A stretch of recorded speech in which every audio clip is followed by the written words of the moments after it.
បងនេះបងអបគេបងនេះកាបូបថែមបងអែមបងកាបូបរឹងល្អបងណាសួងងាយច្រឡាត់បងម៉ៃសេរីថ្មីសេរីខ្ពស់បងទឹកចាញ់អេកូឈីបជំនួយសលេងឬស្អាតលើព្រោះបងណាអូខេបងដងបាល់ហើយបងអែមបងបត់បានបងណាអត់ងាយបាក់អត់ងាយទៅហើយបងសលេងអែមបងអានេះថ្មសាកបងនេះបងសាកមួយដូច Type C កតុយក្រោយបងអូខេនេះដូចសាកគេបងប្រភេទម៉ៃនេះមានអេកូឈីបជំនួយសលេងបងសលេងឬស្អាតលើព្រោះបងអូខេបងបាសវលី ampli mixer បងណាប្រភេទបាសវលី ampli mixer បងពិសេសបាស GPL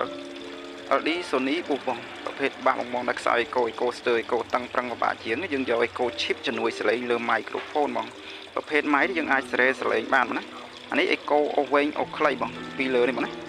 អានេះបាសសលេងធំសលេងតូចបងអាក្រោមនេះ trap ball ឲ្យស្រួយឲ្យលះបងអានេះ power out on បងហ្នឹងបើកបិទណាភ្លើងបងនេះ set ប្រេកកង់ឲ្យបងអត់តង់មួយនេះបងហើយចំពោះកតុយក្រោយអាហ្នឹងប្រើថ្ម5.5ធម្មតាណាបង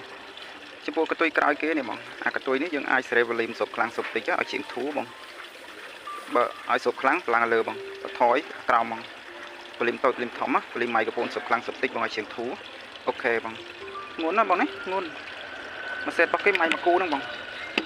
ម៉ៃមកគូដុំវ៉ាឡេសមួយបងនេះបត់បែនស្រួលបងណាល្អមកប្រភេទនេះបងអាប់ដេតមកល្អរបស់គេបងអែមបងអូខេប្រភេទបាសវលី ampli mixer បងណាឲ្យតែមានហ៊ុនមីក្រូហ្វូនគឺអូខេបងពិសេសបាស GPL Partybook 100 110 300 310 320 710 1000បងមកអែមបងអេកូ smooth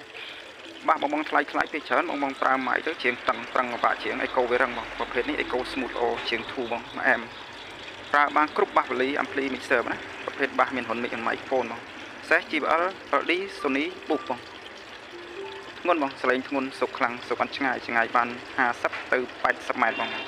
អូខេអរគុណច្រើន